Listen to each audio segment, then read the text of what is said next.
Manic Miner for Manic Mining.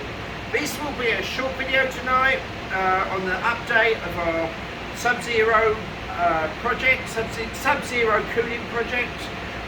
People that have been following it will know what we've been doing. If you haven't been following it, it may well be worth going back and having a look at some of the videos. Baba Yaga isn't with us today, so I wasn't really able to do very much, but I did get a few interesting things accomplished, which will be useful for tomorrow. But first of all, got to show everybody the progress that Hans has been made, who's you know, one of the smartest guys I know in Team Talent. Everybody's very, very talented there. We've got some other great stuff being made by some of the other Team Talent members. But he's made really good progress with Pepper today. I'm sure a few people will know that logo very well. He's done for Pepper. And let's have a little look what we can get Pepper to do. If I go there, do you want to just see? I will get 10 ice to $10. 10 coin to the moon. I love Romeo.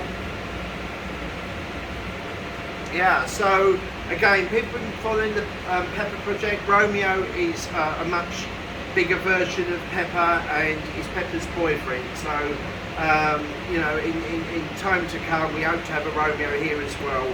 And I mustn't also forget to give a big shout out to tonight's camera lady, Maria. She's on the camera tonight.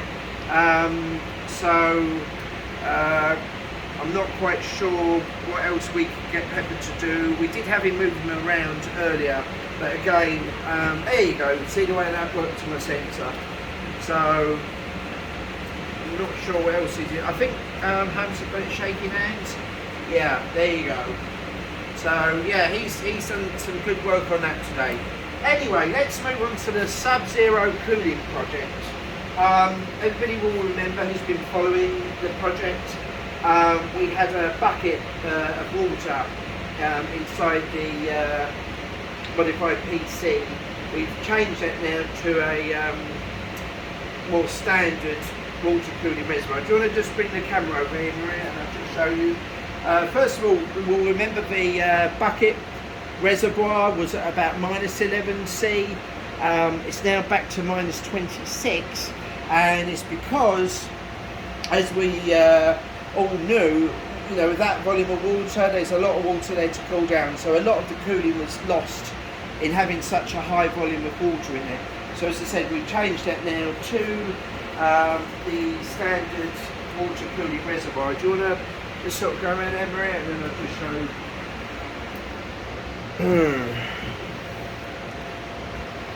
So here we are, we've got the reservoir in there with a much smaller water volume, and as you can see at -26 we've got some ice at the top, and then we've got, you know, frozen ice in the middle, and at the bottom that's not freezing.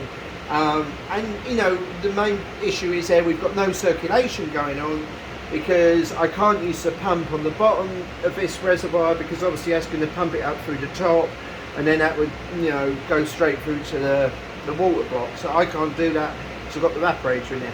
So the plan is I need to buy a pump tomorrow for, doesn't have to be submerged in a bucket, and we'll have a pipe on there that will suck, and obviously we'll have to prime that pump to get that working, and then obviously that will go in the water block, and then the water block return will go in the top of here. So we'll have one pipe sucking, we'll have one pipe returning, and that will circulate round, and then all that will thaw out, because you'll have the heat from the water block going in there.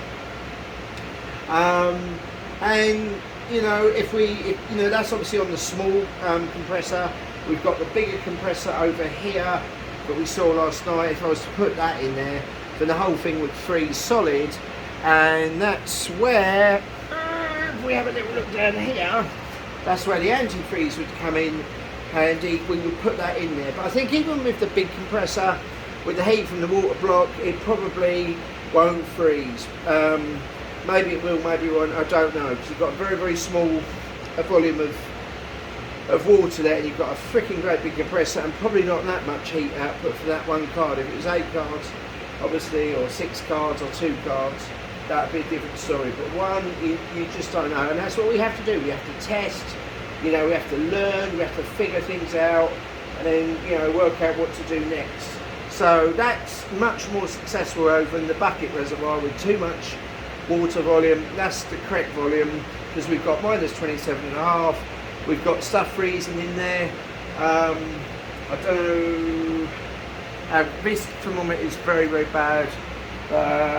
You can see that's a 0.07, 0.2. So the evaporator is at minus 28 itself, but the stuff around it isn't. There's -1 there, just come up, -1, -2. But this isn't calibrated, so it's probably like -10, somewhere around there. At the bottom you've got 14 degrees, but we've got to get that circulating. I also managed to find a water block for a Radeon 7, which is here. And they're a really interesting card. So I think I got like 100 mega hash on that, on Ethereum, using Team Red Miner. I know Red Panda covered that in depth. Team Red Miner was the only one that would do like 100 mega hashes. So with the water block on there and Subzero cooling the Radeon 7, but as I understand, no one's Subzero called a Radeon 7, so that'd be interesting to see what that can do. I think on Tonecoin it's about 2.8 gigahashes or something. So they're an interesting card. I think everybody knows the story behind them, where it was AMD allegedly had a lot of spare chips, and they created that and basically sold them at a loss. And then once they were finished. It didn't continue on. It wasn't, commercially successful or anything like that. That's why they're hard to get hold of. But they're interesting. They've got like 16 megabytes of memory on there, as I understand it. So I think we could probably go on a little bit as to what we might be doing as well. We've just built another miner up here, a new one. This is only 6 cards. They're 584 gigabytes, so perfectly fine for Tonecoin mining.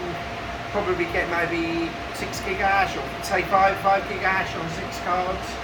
So we can put that in the video and make that they're all match cards.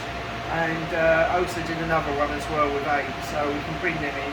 So a few people have asked they want a video doing the actual full build for motherboard, power supplies, cards, and then software configuration with Simple Miner, maybe a guide as well to do Tonecoin with Simple Miner.